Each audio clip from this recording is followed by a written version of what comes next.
Oh yes, this is the Hardcore Marketing Show. I'm Casey Cheshire, your host for this epic journey. And today's show, sponsored by Cheshire Impact, on a mission to help people maximize their use of Pardot and Salesforce. CheshireImpact.com. Bam. And we're live. And Awesome. This is a special one. Welcome, everyone. I can't wait to introduce you to the guest today. It's a special one because almost 10 years ago, I got my first opportunity in marketing. And it was with this guest, was my first boss in marketing. And I would say more than boss, mentor, someone that I aspired to be and learn from. He's a brilliant marketer.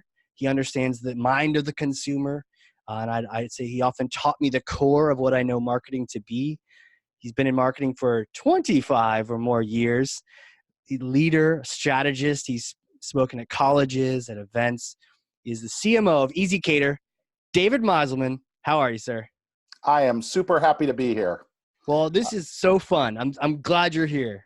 I'm glad to be here too. I can't believe it's been 10 years since we worked together. Are we really that old? I know. When I was doing the math on the numbers, it was like, holy crap. And 25 for you and then the 10 for me. I know. It's amazing to think about. Fast forward a decade, where are we at now? It'll be fun. And some things have changed a lot and other things are still the same things that you and I used to work on. So. That is true. And I think that'll be, speaking about what we're going to talk about today, I can't wait. We've talked a little bit in advance about some of the things, the myths you're going to smash and whatnot, but we haven't caught up it fully. So I'm really excited to catch up and talk about where marketing has been and where it is now, but also what stays the same. And again, this is part of our marketing leadership series. So interviewing thought leaders like yourself. But this is a very special episode because this is episode 100. So I'm glad you're here for that. And I'm glad to be here too. Congratulations. That's quite an accomplishment. Thank you. It's about 100+ hours of podcasting and learning from marketing leaders. So when we came time to think about, oh my gosh, who do I chat with on 100? You came to mind, and I know we moved schedules around to make this happen. So without further ado, let me pass this to you. This is Thor's hammer. So go ahead and take that and smash for me, for the 100th time, smash for me some kind of bogus marketing strategy or a myth that just really drives you crazy.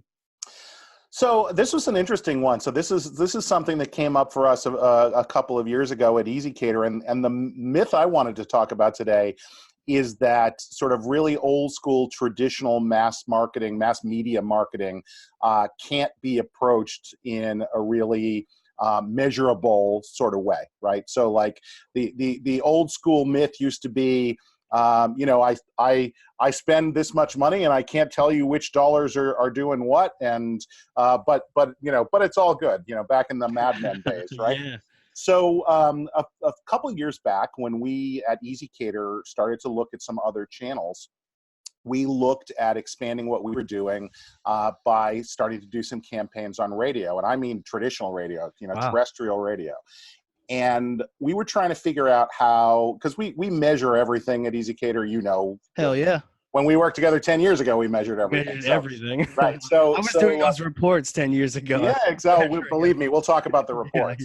Yeah. So we were looking at how to measure the effectiveness of something like radio.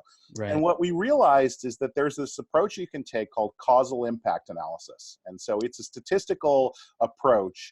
And the short version of it is what you do is you essentially get some data sets about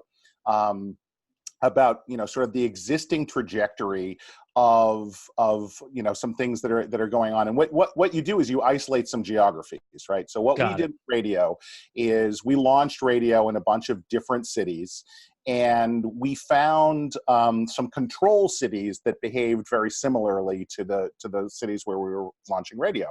And so you do this approach where essentially you take the data of existing performance in the past and the correlation or the way that these cities move together or not over time, and it ends up with a predictive model about what the cities should do. And then you apply the new thing on top of that. In our case, we applied radio. And what you end up with is an ability to detect with some degree of accuracy. It's not perfect, but with some degree of accuracy, an estimate of the impact that that new program is having. So in other words, you launch radio in Chicago. If you hadn't launched radio, you would have expected things to look like this. Right. You launched radio and they look like this. And that delta between that, is the estimated impact of that program.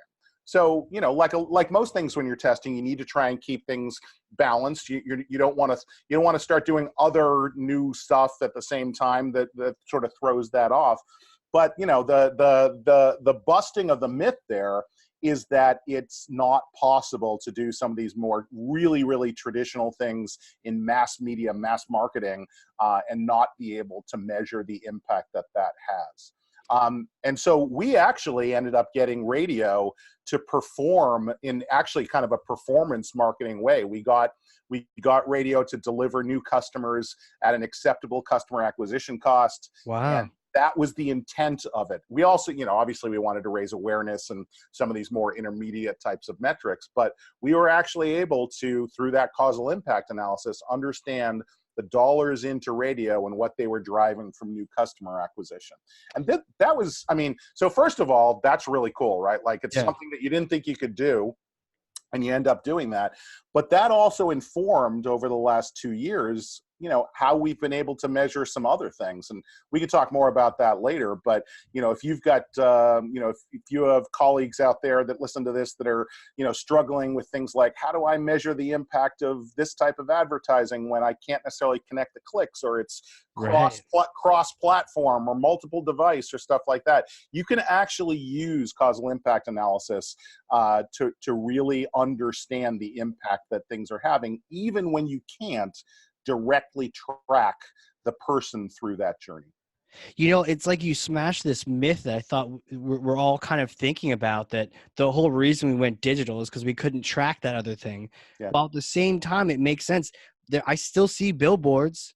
I still hear radio ads. Yeah. So they're either all crazy or maybe half of them are crazy and half of them are actually calculated. So you were able to get results, and you were able to calculate a rough cost per acquisition that was in line with your other acquisition costs? Yeah, certainly in line with what we were trying to accomplish. There are certain things that are better performing than that, and that's not surprising, right? So what it doesn't do is change the nature of your targeting or things like that. Right. People will often say, so ezCater, for those people out in the audience that don't know, so what we do is we're an online marketplace for business catering. We actually we have 63, or actually I think it might even be 65,000 restaurant locations and catering locations all over the United States. And when you need food for a business meeting, or you need food to feed the team, or to celebrate something, or you have a big event, you can come onto ezCater or download our app, and you can find hundreds of options in your local city or town or whatever, that will deliver food specifically to that. We've got great customer service, and so we have a very specific thing that we do for business people. Right. So when people heard that we were going on the radio, the first thing they said is, you're reaching you've got to be reaching 100 people that don't care for every person that you're reaching that cares, right? Right. Yeah. But the whole point of mass media is that you end up reaching enough of the right people that you get it to be economically effective. So, I think it's great that people that can't necessarily use ezCater learn more about ezCater. They can tell their friends about it, or, if their friends need it. But the really important thing is that we're able to measure the economic effectiveness of reaching the people that we actually care about. And it performed well. Was it more expensive or less expensive? So it depends upon what you're looking at. It ended up being a better, so the other variable that you're looking at this, obviously, and again, some people in your audience, the value of a customer might always be consistent. For us, you can get some customers that are worth a lot more than other customers. True. Oh, yeah. So that's another thing that we try to measure is what's the long-term value of the customers that you're driving with this type of activity, right? It's not just simply a customer is equal to a customer. But if you look at that LTV to CAC, right, long-term value divided by customer acquisition cost, radio was delivering a really good LTV to CAC. Our customer acquisition cost can be higher in some things that you would think would be, easier to track, like in paid search. And generally, our customer acquisition cost in some types of paid search, not all, but some types of paid search will be higher. And that's interesting, right? We can directly track all of that. But at the end of the day, some of the things that you do in traditional media, if you do a good job of reaching people with the core of your message, as opposed to just focusing on that transactional need, you can actually often end up with a better, more committed customer because they're coming to you for a fully developed reason, as opposed to just filling that need in the moment. Yeah, that makes a lot of sense too. Going for those customers, and I'm sure you're able to see. You just mentioned the LTV calculation. Who are the ones that are doing multiple events, not just like that. Exactly. I did one event, I tried this thing out, I did that, Right. but no, I'm constantly needing to cater. Or my startup brings in lunch almost every day. I mean, you want those customers for sure. Yeah, exactly. I mean, and by the way, I mean, we provide a great platform, we provide a great service. And so when somebody comes to us for a single transaction, they often say, my God, why haven't I been doing this all the time? Right. Yeah. So you get a lot of good customers that way. But, I think this is an aspect of nature of search that I think a lot of people have noticed in e-commerce for a long time, is that you're acquiring a transaction when it's, sort of commerce based, right? It's somebody, in our case, it's somebody needs tacos on Tuesday at this type of place, and they have a very specific thing that they're trying to accomplish. And, that's great. We can help them with that. But if that's their mindset, their starting point with us is more about solving their specific need, as opposed to, in radio or some of these more brand-oriented types of channels. What we're really doing is saying, hey, if you do this a lot, there's a better way to do this. And we're reaching them with much more of a, hey, adopt our platform type of message, as opposed to just a transactional intent that you see so often in search. Do you go after both, or do you just? Oh, believe me, we go after both. Yeah. You go after everybody, right? We go at, yeah, exactly. Yeah. No, we grow really, really fast. We've been doubling year over year for 8 years in a row. Jeez. And so we're constantly finding new ways, to reach people and bring more people on board. That's crazy. 8 years of doubling. Yeah. I can only imagine how the organization changes and the company retreats get bigger and bigger, or just everything is just constantly in change. It's amazing. It's a lot of fun. When I started at ezCater, there were 2 of us in marketing, and now there's 47. So, I mean, it's... Are you serious? Yeah. It's... marketing team is 47 people? Yeah. Hell yeah. Yeah. That's what I'm talking about, marketing. That's awesome. There you go. It's marketing representing, delivering value. Well, that's how you know it's working, is when you're continuing to add more people to the team to get more of that value out there. Yeah, exactly. And we do that because, believe me, it gets harder and harder every year to keep adding additional value. But it's not just throwing people at the problem. We only add people when we need it to be able to deliver something. So. Right. Wow. Do you see? So, of the traditional marketing, it's interesting because this is a cool reminder. No matter what the business is, of people listening in the marketing, it's like, shattering that preconceived notion, because maybe everyone else has that. Not everyone heard the show, right? So they could use this as a motivation to go out there and potentially try one of these channels, and their competitors may not be on there. So you're like just in fresh territory. It's funny. Some of the things that are old are in my opinion, are hot again, right? So we're getting really good traction with direct mail. Some of these things that, I'm as you nicely pointed out at the beginning, right? I've been doing this for 25 years. I'm actually old enough to remember when a lot of the digital stuff didn't exist.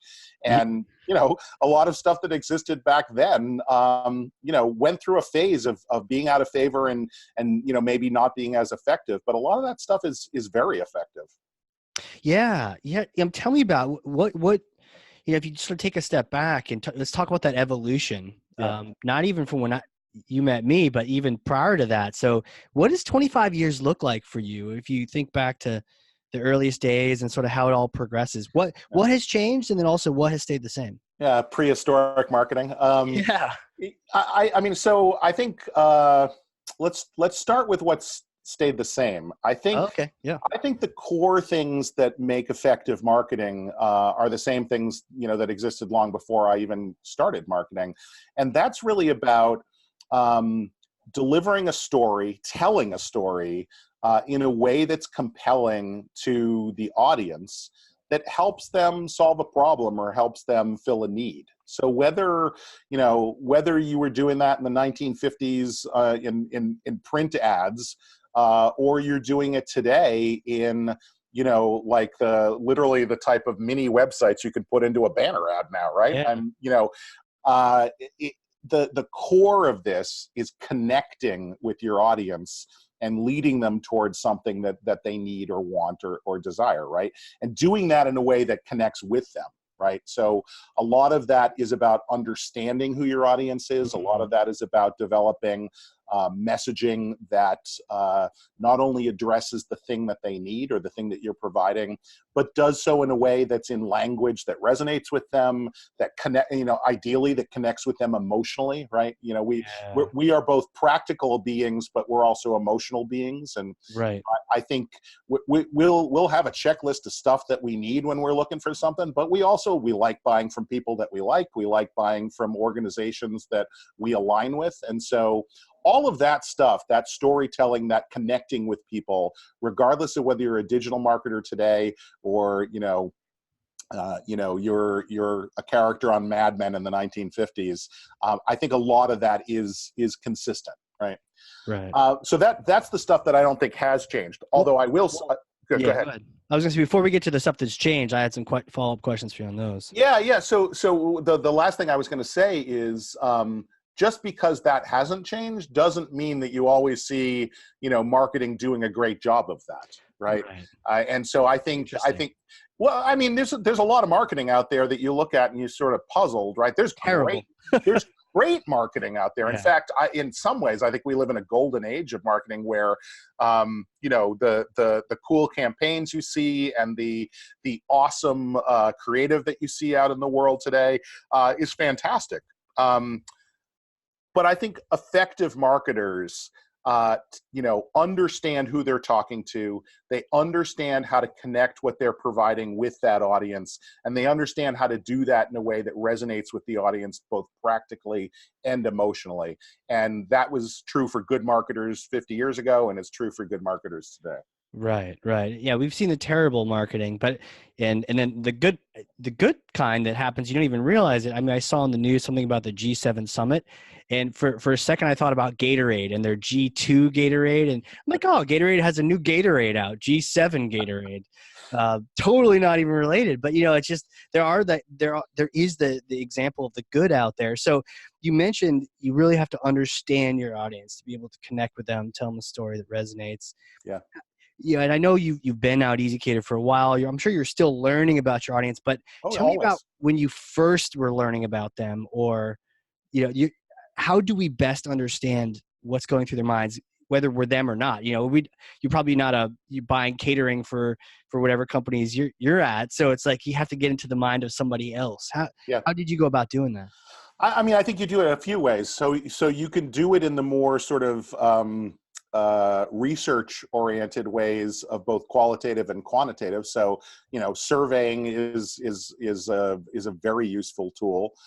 Understanding the behavior that you see, in a digital environment.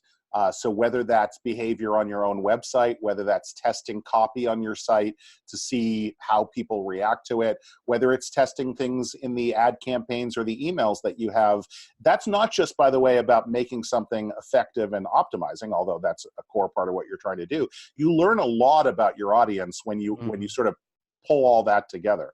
But I will say there is no substitute for, getting out of the building and talking to people. So whether that's going to a trade show, it's easy to forget that you can get so much out of a conference or a trade show that's not simply lead generation, right? It's not just about those MQLs. It's also about the conversations that you have. And those conversations can not only help you understand the need state, but, listen to the language that, that people use. Listen to the way they describe their problem. And you can do that by surveying. You can do that by calling customers. In fact, that's a great place to start is talking to your existing customers. Mm. Another great place to start is if you have like an active customer service organization, talk to them because they talk to customers all the time. Understand and sort of get the stories that you're hearing there. One of the things that I think is great that we do at ezCater is we have these series of what we call ride-alongs. So people will ride along with different functions in the organization, and our customer service organization that helps the buyers of catering, we call ninjas. So you ride along with the ninjas, and Nice. you hear the interactions that they have with customers, and you really start to understand not only the need state, like functionally what these people are looking for, but you understand kind of the emotional state that these people are in, both when things are going wrong and things, when things are great. And so all of that helps to give you a picture of who that audience is, what drives them, and there are great organizations you can work with, or people that you can work with if you're lucky to be able to hire somebody to just focus on that help give you those types of insights about the people that you're helping with your product or your service. Yeah. Yeah. That's wow. That the ninja, like ride along with the ninjas. Yeah, right It's along like with ninjas. an ancient version of cops. Exactly. That's Hadn't thought cool. about it that way. That's That's good. very cool. Yeah. Yeah. Cops, ancient style. Uh, you know, I love the idea of getting out and talking to them. And you mentioned, listen to the language people use. I get the sense that in marketing, oftentimes we've either like relegated talking at the conferences to sales, or we're like, here, do you want this tchotchke? And they're like, yeah, actually tell me more about what you got. And we're like, here, talk to sales, and I think sometimes we lose that conversation, or maybe we're just a little like, if we actually wanted to talk to people, we'd be in sales. So what kind of advice would you give to a marketer who's like, yeah, I know I need to have conversations, but I'm just like, no, I don't know what to say. I don't know what to ask. I'm a little nervous about it. Yeah. So actually, one piece of advice I'd give to marketers, particularly early in their career, is do some selling. I actually started in sales, and understanding both the mechanics of selling, but also understanding how what you say resonates with people, I think is a great background for marketers. I think that. So there's this, I like many marketers, I've got all sorts of things that I saw on Mad Men that I love to quote, right? And so Yeah. there's this episode from Mad Men in one of the early seasons, and Don Draper is talking to an account guy and he's talking to a creative guy, and they're talking about going out to this aerospace conference. And the creative guy is like, I don't understand why you want me to go to this conference. Pete's going, he's going to do all the talking. And Don says, I'm sending him to talk. I'm sending you to listen. And that line always stuck with me, is that, that's how else do you understand the audience without listening? And so when you get out and you talk to people, again, at these trade shows or conferences or whatever, even if it's events with existing customers, don't underestimate the power of just listening. It's great to be able to give a pitch for what you offer, and that's another thing, by the way, is it's great to be out and sort of actively testing the way you describe something, and you'll get that direct feedback about how people react to that. And over time, a good conference where you have like a couple hundred conversations, over the course of a couple hundred conversations, you can actually refine the way you describe something based upon how people are reacting over time. It's so true. I mean, you have to put yourself out there, but I remember having a conversation with someone and I was mentioning this advanced thing I was working on, and their eyes were just sort of glazed over. And then I went back to the basics of marketing automation, and they got all excited and they canceled their meeting, and I'm like, oh, okay, I get it. So you're right. You get those different experiences pitching, but I also like what you said about Draper and just listening. And I think, part of the encouragement for the marketers is that, I mean, even something like a podcast. Yeah, I like to talk a lot, but a podcast is almost mostly about listening, Sure. and having a conversation. So, people that maybe don't know what to say to, a customer that they already have, it's like ask a starter question. Yeah. And just listen and ask follow-ons to those. You don't even need to talk per se. Absolutely. So we've got a great podcast series that we've launched over the last year where we talk to restaurant operators and food service operators about how they've built their catering business. Okay. And we're certainly prompting a lot of things by asking good questions, but the ability to listen to the experience that exists there is fantastic. Yeah, absolutely. When did you start the podcast? Earlier this year. How's it going? It's going really, really well. We're getting a lot of good feedback. And one of the things I love about the restaurant community is they're really willing to share. You have these people that have a lot of great experience and they've figured out a bunch of sort of tricks of the trade, and they're really, really great about sharing that with peers and colleagues elsewhere. That's cool.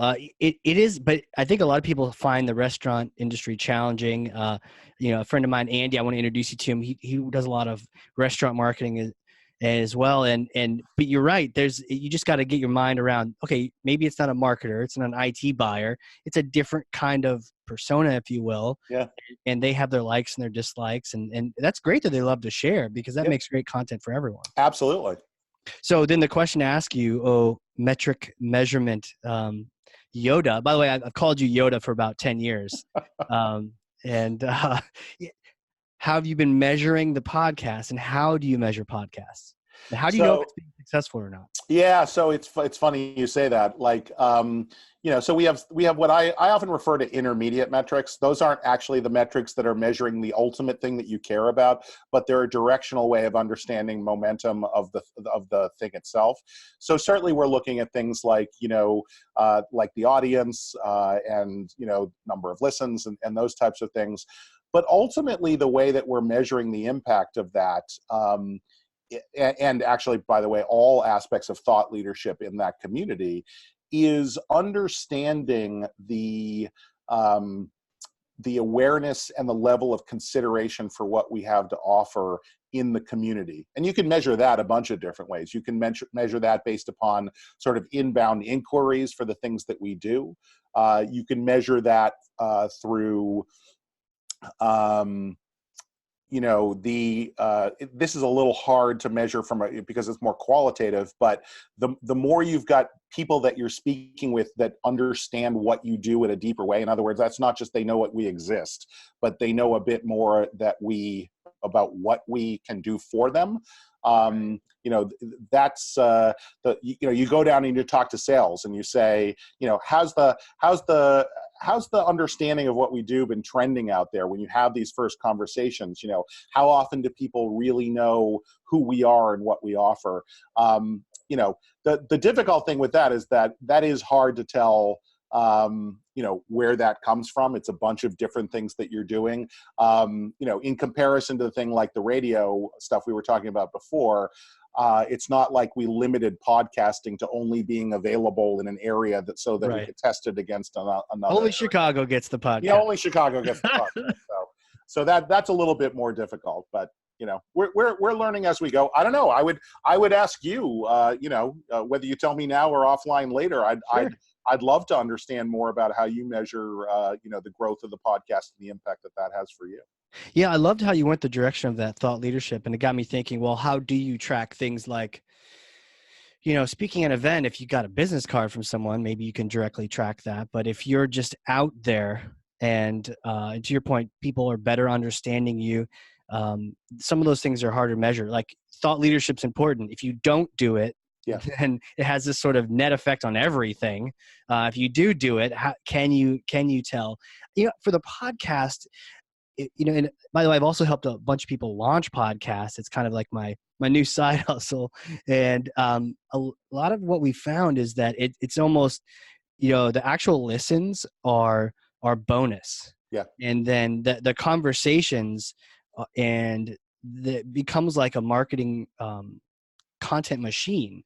And I had a chance to talk to Michael earlier. There's another Michael earlier who's done this way more than I even have in terms of basically he says, don't start with a blog, start with a podcast. That 1 hour of content can turn into all your social tweets, all your white papers, all your PDFs, and at a much more efficient rate because you didn't have to research anything. The research came to you. Yeah. And so I see it being like the foundation of content marketing. Like, how do you track content marketing? Well, it's like a lever for all of your other things. And so, It's like yeah, it's an ability to drive, we used to talk about user generated content in kind of a more organic way, right? You put it out there and people create. I think the great thing about at least the way we do the podcast and certainly the way that you do the podcast is you're facilitating the creation of that content that's really coming from other people, the conversations that you have with them. And it's a way to accelerate the creation of that stuff. yeah. Because other people will create content, but if you give them an easy framework and, or you say, hey, David, I'm going to talk to you at noon on Friday, it's done at noon on Friday. Right. And then there's also those conversations. A couple of people that do podcasts will specifically just talk to people they eventually want to work with. And so, and it sounds like the same thing with, like, if you're talking to restaurants, yeah, whether they're current customers or not, now they really know you, and so that's right. No, we talked to, absolutely. We talked to both. And that's certainly, a nice benefit of that is developing a deeper relationship with those either existing partners or the people that hopefully become partners over time. Right. I definitely see it as, I don't know if the tipping point would be the word, but I definitely see it that almost like the bend in the knee of the curve where we're starting to see a lot more podcasts everywhere, but in my opinion, it's okay.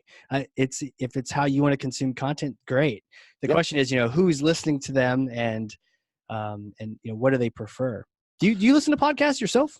I do. I probably don't listen to as many as I should or like. I don't necessarily regularly subscribe to those that I listen to religiously, but Sure. I'll dip in and out of podcasts fairly frequently. It's I think it's been amazing that podcasts have been around for a while, but I think they've been having a bit more of a moment lately, and there just seems to be a greater depth of really good stuff out there now. Yeah. And when I thought about it, was almost 2 years now when I first started this, and I thought, I really need to do some thought leadership, and I really don't want to be writing all the time, because I kind of get that sort of perfection mindset where you want to make the writing perfect. If it's not, you're like, this is tough. And then I thought, I've been listening to podcasts for years. Why don't we try that? Yeah. So it's interesting how that all kind of comes full circle. So it's funny. I mean, this connects back to the other part of the question you asked 15 minutes ago, or whatever it is, about what's the same and what's new. Yeah. I think a lot of what's new is we can refer to as either different media or different mechanisms for reaching people. But I think one of the big themes I think that is new is our ability to leverage data to do things effectively. And so, maybe you get that by what you learn out of the process of podcasting. I'm not sure if you do. But what I do know is even things like tradition, I'll go back to the radio example. Yeah. One of the reasons why we selected the agency that we work with on radio is that they treated traditional marketing like radio in a similar way as a digital marketer would around using data and around targeting. And, so they dug into a lot of the great information that we have about our customer base and used that to model out where the most effective places would be for us to advertise. So understanding a lot about the profile of our customers, that helped them to then map to literally the radio stations where, would be most likely for us to encounter people that fit those profiles. Right. And so even traditional media today leverages data in a way that makes things that much more effective. And then clearly in the more digital things today, the more you build up an understanding of audience data, the more you're able to more effectively target the right people. And if your stuff is getting to the right people, that's just going to make the whole thing that much more effective. I think we're lucky as marketers that there's a lot of what we do that does involve that human storytelling, Right. because a lot of what's making us super effective as marketers these days is around taking data and using it appropriately with machines, right? The Right. whole aspect of machine learning and AI is built into all of these ad platforms now. I feel like a kid in a candy shop. What we're able to do Yeah. today, even compared to like 2 years ago, let alone Oh, 10 years sure. ago, it's really, really cool stuff, and it's so much more effective, and it unlocks things that you weren't able to get before. And I think one thing that a lot of people don't think about is it's not just about making what you do more effective. It's about when you do that, you unlock the potential to do more. So what I mean by that is let's talk about search, for example. Yeah. When paid search is effective and you sort of maximize the amount that you can do there, if you figure out a way to make it that much more effective, things that didn't used to be effective, like economically effective, Right. become available to you, right? The things that maybe were keywords that could be confusing for the thing that you're offering may be confused with something else. Well, if you've got great audience data and you have great understanding of intent and you let the algorithms do their job, like that doesn't matter anymore. So all that Right. stuff is available to you, and that's what helps you keep growing, right? That you have less of a chance of topping out when all of this is opening up as options for you. You're right. Like back in the day, it was okay. Let's the keyword group, and then Yep, how much volume does it have, and how much can we exactly. get? And then at one And then point, you're done, right? Like, yeah, that's as much as you can get. yeah, And keyword discovery tool maybe, yeah, but to your point, now we've got not only the intent, but now you've got things like Facebook seeing the full person, yeah.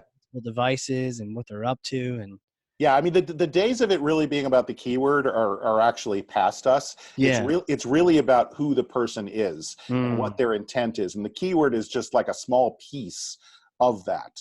Believe me, Google understands who the person is and what their intent is, and that's really what they're targeting these days. So no longer keyword, it's more of the who and the intent. They know who you are. They probably know details about you based on your inbox. And then when you then go, the intent surfaces, then they're marrying that up together and saying the kind of person you're looking for, and they have the Yep. intent. Yeah. Exactly, and you see the same thing on the social platforms, right? I mean, I think Yeah. one of the things that has enabled Facebook's advertising platform to grow so much is the degree to which they know so much about people as people, Right. and the aspect of lookalike targeting that exists there, not simply from their declared interests, and Right. I mean, that was one of the cool original things about Facebook is that people were describing themselves there, right? Yeah. But also the things that they see people engaging with, that gives Facebook a good indicator of things that might play well with people. It's I think a lot of non-marketers think of this as super creepy. I think Oh, of of it as, course. well, I mean, I think of it as admittedly a little creepy, but I think it's these powers are used for good and not evil. When they are, you're putting something that's more relevant in front of somebody, and it's much more likely to be helpful to them. I think TV's lagging behind. I wish for the day when there's a break in a show that I actually enjoy watching, and Yeah, there's a commercial for something I might actually buy. yeah, Oh, like how cool would that be? yeah, Huh. Did you know there's this B2B thing that might help you do this or that? Huh. yeah. Cool. Thanks. Tell you what, add that to my read list later. Thanks. Yeah, And and then, especially if it was told in like a compelling and interesting story, yeah, right? So yeah. that brings back the stuff that really hasn't changed in the history of marketing. Is if that was delivered to you in a 30-second story that you were like, wow, that's the coolest thing I've ever seen, Yeah. right?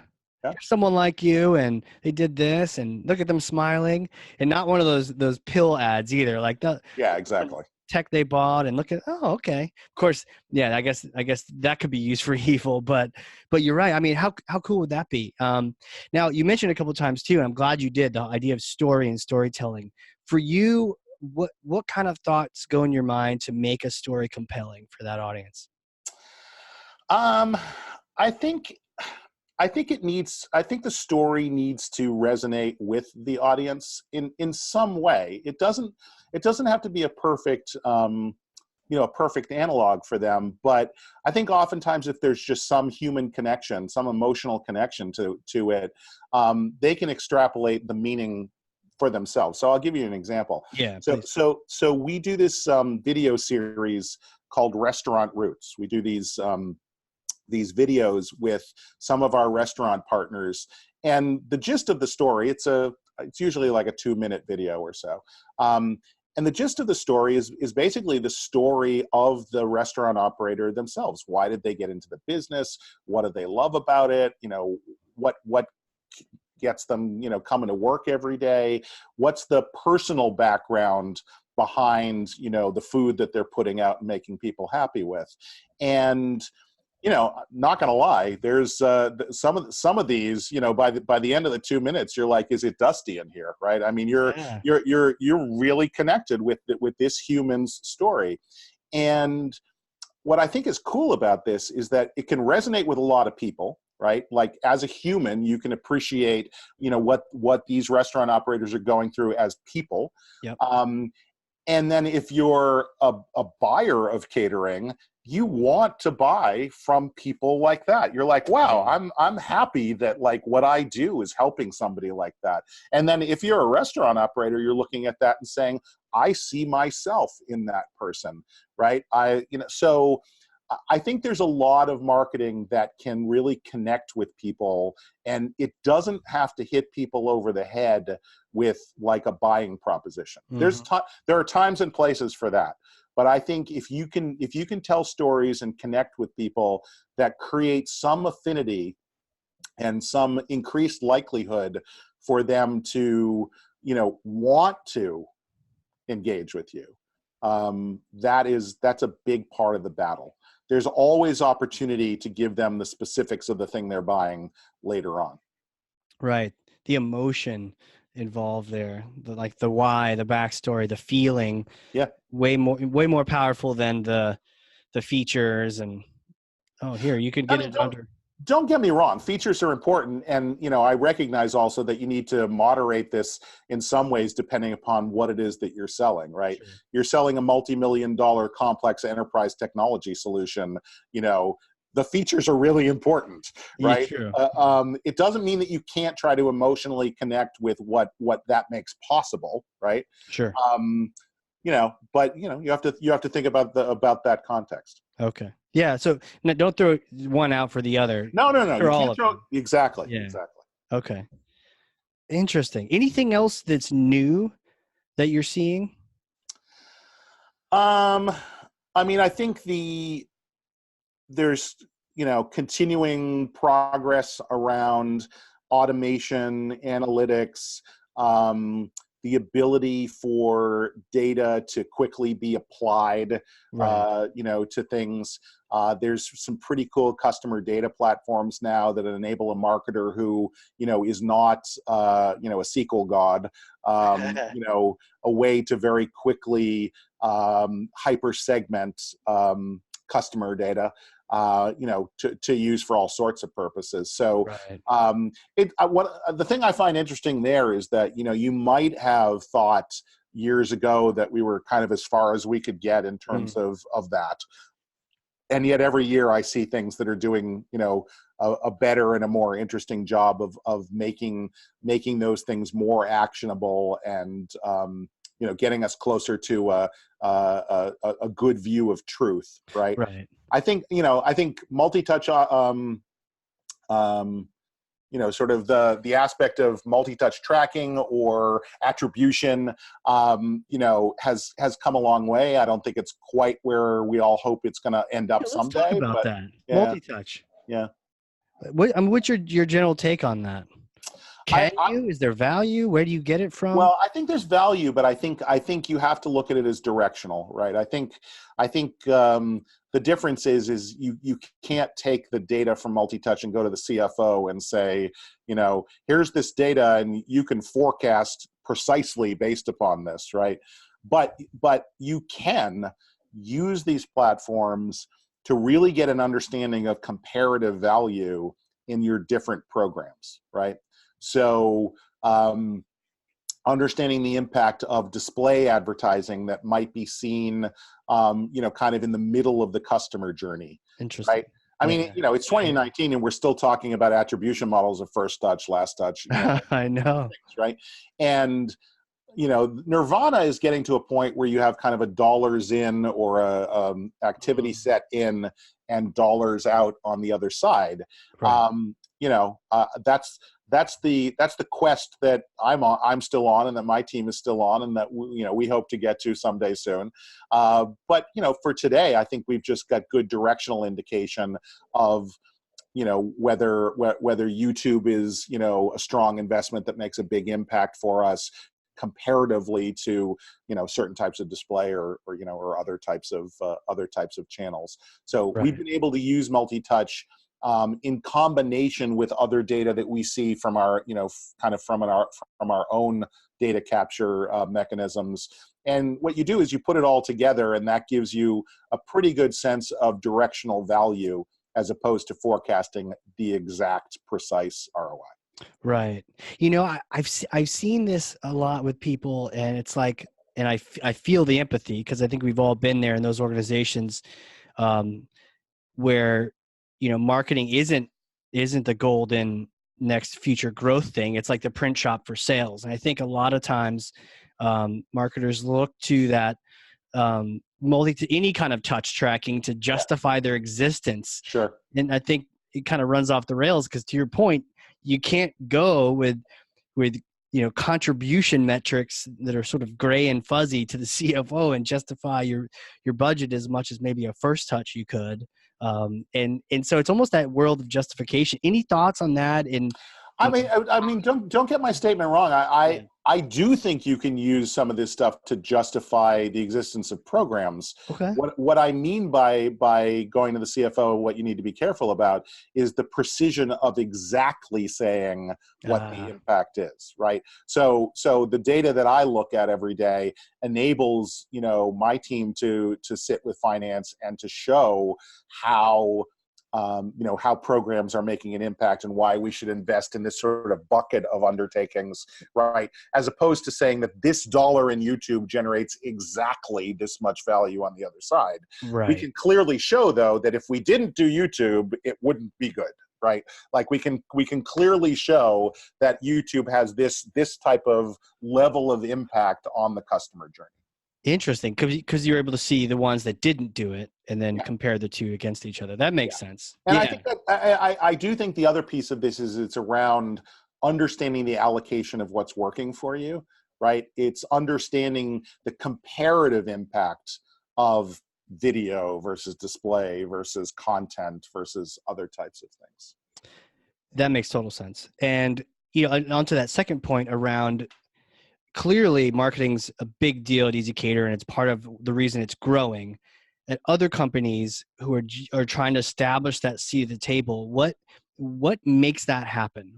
How does maybe the sole marketer or you're trying to get that seat at the table, be the CMO, be the VP of marketing? I mean, I've plenty of times in my career, I've been, the marketer or, Sure. one of a few marketers or stuff like that. So I certainly feel the pain of people, that are trying to do that.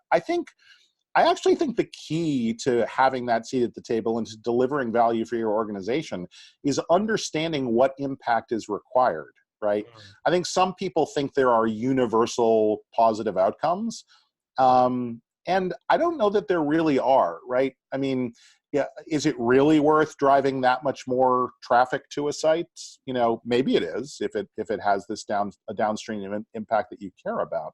But so I think that the first thing is to understand your business model and your go-to-market model. And these can be very different depending upon what your market is and what you're marketing. So at ezCater, it's interesting for us because we're a multi-sided marketplace. Marketing is responsible for going out and finding new buyers and for retaining them and for making sure that they're guided in their customer journey and become evangelists for us and all that good stuff. And then we're also responsible for going out and driving demand on the restaurant and catering partner side. So the buy side is much more of a um, in some ways it's like a B to C to B, right? There's a consumery aspect to this because buyers have individual discretion. And so a lot of the things that we do on the buyer side would be very familiar to e-commerce companies and those types of things. On the restaurant side or on the catering partner side, it's much more of a more traditional B2B type of model. So it's more of a demand gen lead flow. We partner closely with sales, by the way, on both sides of our marketplace. Right. But a lot of what we do on the restaurant side is more around driving inbound or digital lead flow into those sales organizations so that they can onboard new restaurants, so that they can engage them in adopting more of our programs or adopting more of our technology.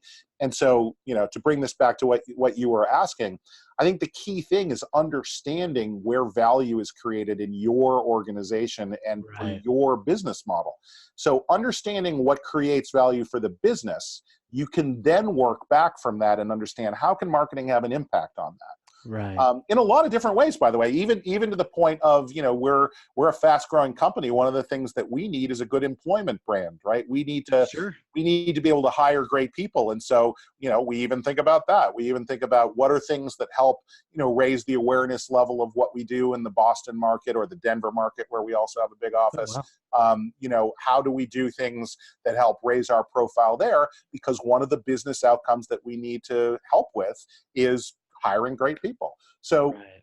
that's the starting. I mean, it sounds obvious, but that's the starting point, I think, for understanding and eventually having the biggest impact from marketing is understanding what's important to the business's success and figuring out what levers marketing can pull, that nobody else can really pull to help drive that type of success. I love that. It's just so we're not in our own little marketing world driving tweets or hits or likes, understanding what's the end result that Yeah. actually not that necessarily you want, but that the company needs, and then how you can participate in that. That way you're aligned with it. You're not some, Yeah. cost center out here in the ether. So, I mean, some things are more directly, attributable downstream to revenue than Sure. others, right? But, that's why I talk about, like, you have these business goals that are sort of the ultimate downstream metrics. If you can connect the things that you do all the way downstream to revenue today or revenue tomorrow, that's great. There's all sorts of things that the business tries to do in the middle that lead to revenue. If you can help positively impact those middle things, that ultimately leads to revenue. So the more that you can connect what you do and as you say, a tweet or an inbound visit or whatever it is to the ultimate business outcome, the more that you're able to not only have an impact for the business, but the more that you're able to demonstrate the value of what marketing does to the business, and therefore help grow, your ability to do that. That's awesome. That is incredible. And what's also crazy is that we've known each other for a bit. We've worked together. Yeah. But I would love to know, like, who are you?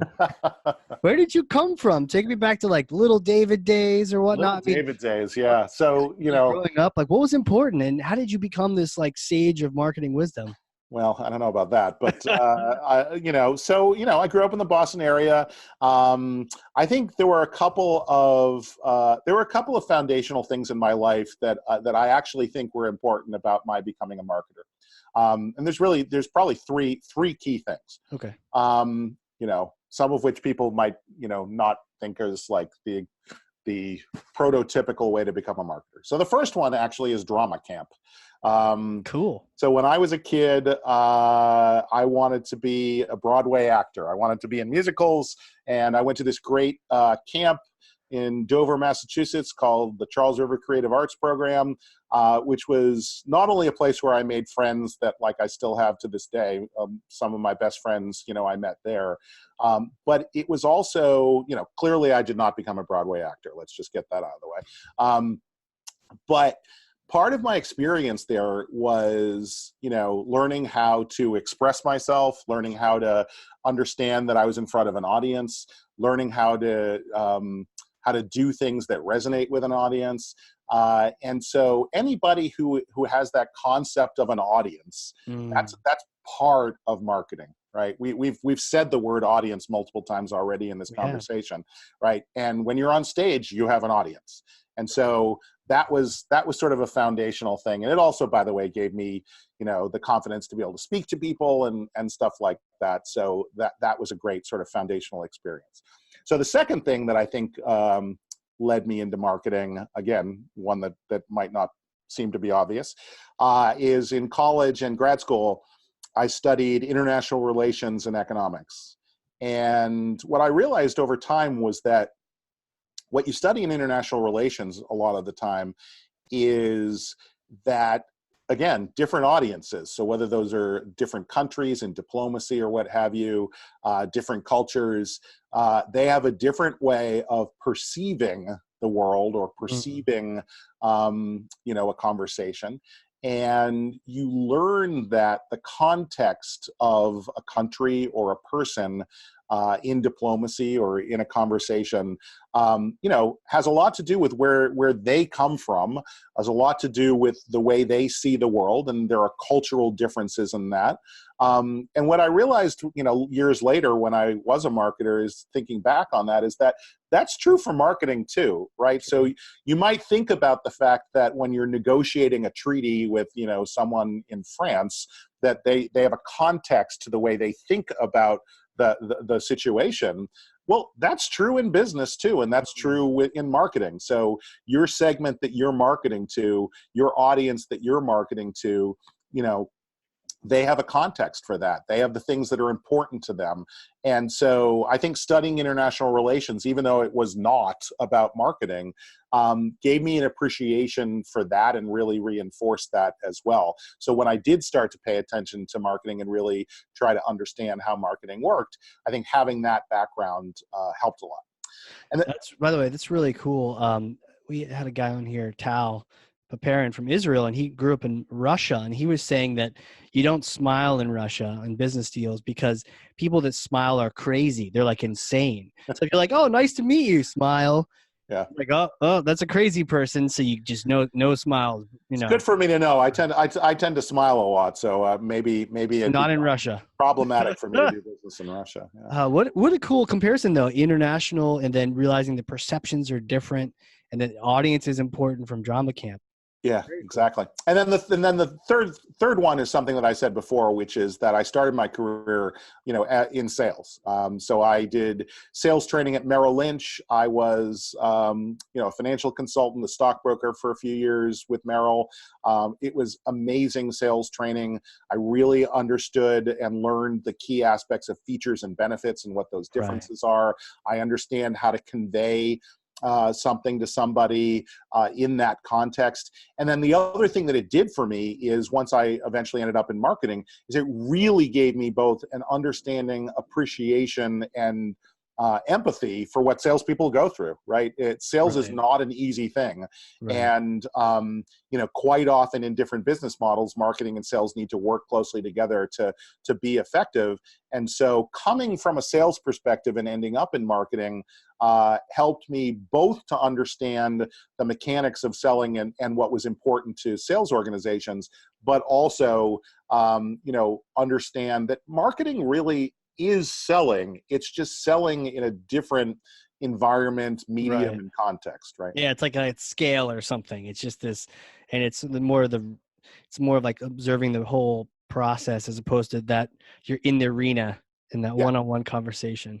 Though you're having multiple conversations, they're just one to many. That's right. Yeah, sales experience. And to your earlier point about the traditional route into marketing, it almost seems like the majority of the routes into marketing, the best ones at least, come from not necessarily the study of it per se, but from your different experiences in life that you kind of bring to bear on what you're doing. It's funny. Some of the best marketers I know, they have very diverse backgrounds. I know some that were classically trained in marketing. They went to Northwestern or whatever and like studied at the seat of awesome marketing. And they're awesome.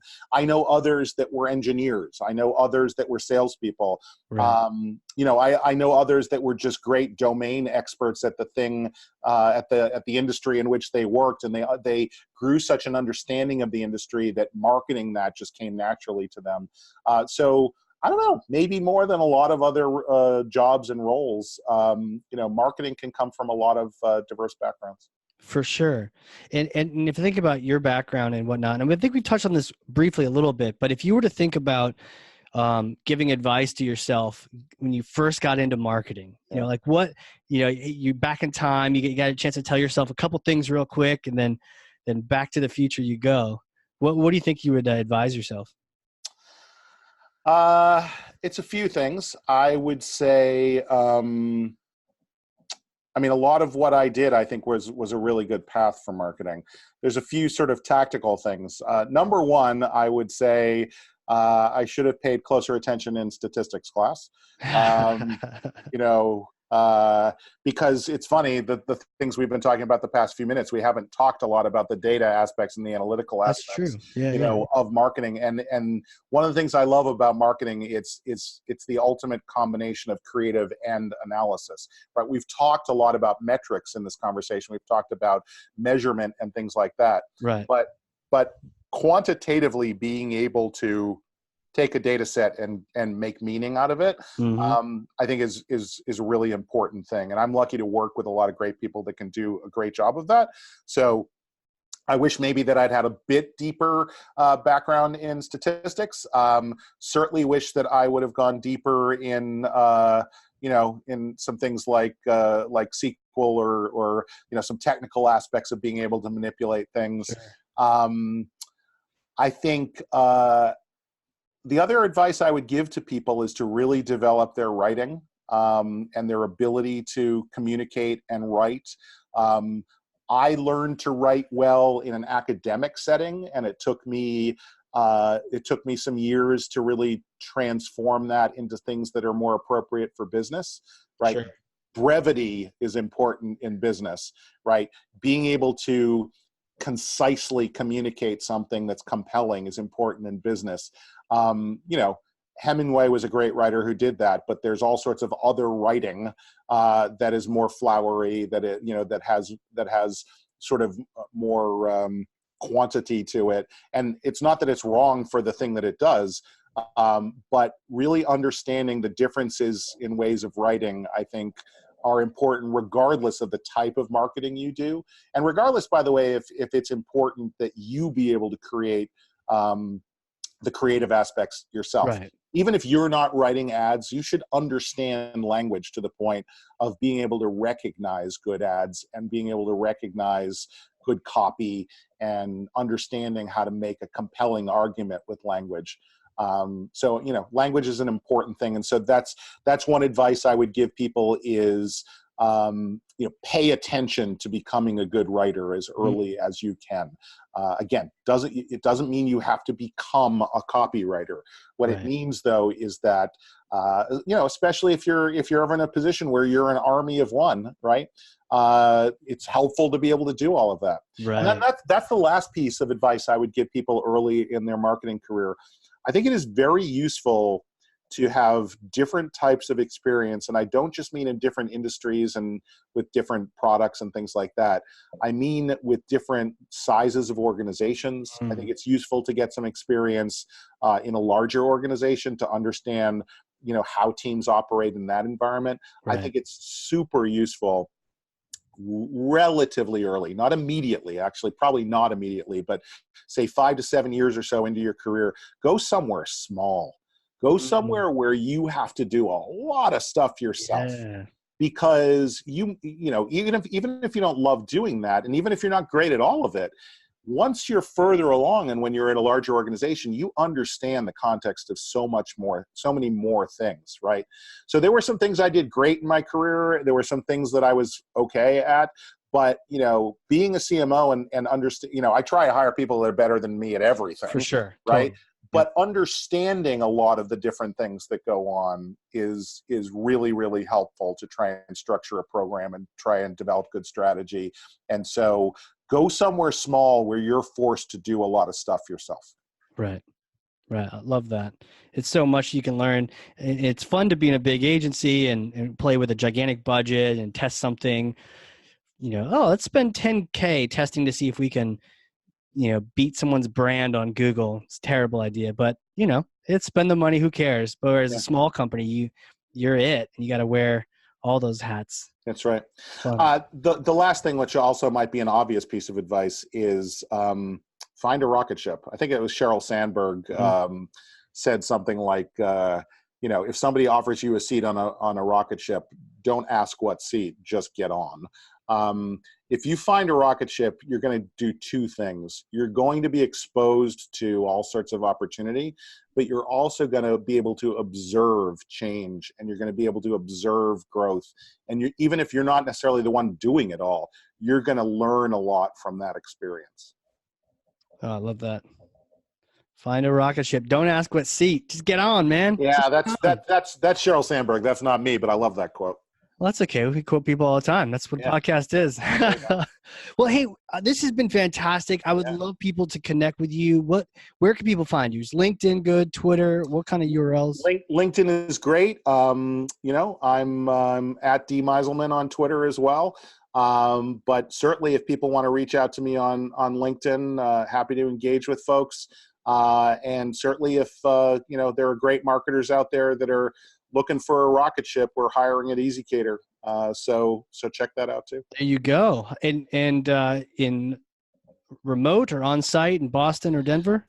For the most part, on site in Boston, but certainly willing to consider Denver, and over time willing to consider remote. And I'll just say it, talking about rocket ships, you've been doubling in size for 8 years. Then hint, hint, people listening to the show, ezCater, fantastic. So E and then Z and then CATER, ezCater. We'll put it in the show notes as well. That's great. Yeah, check us out. Cool. Well, thank you so much for coming on here. It's been fantastic to learn and kind of chat strategy 10 years later. And I can understand what you're saying, and it makes so much sense. And man, it's amazing to have this sort of sit down with you. Well, I appreciate you having me on, Casey. It's great what you've been doing with the podcast, and obviously with Cheshire Impact and helping people make sense of their marketing automation. And it's just been fun to chat about this stuff, and great to see where you've ended up after 10 years too.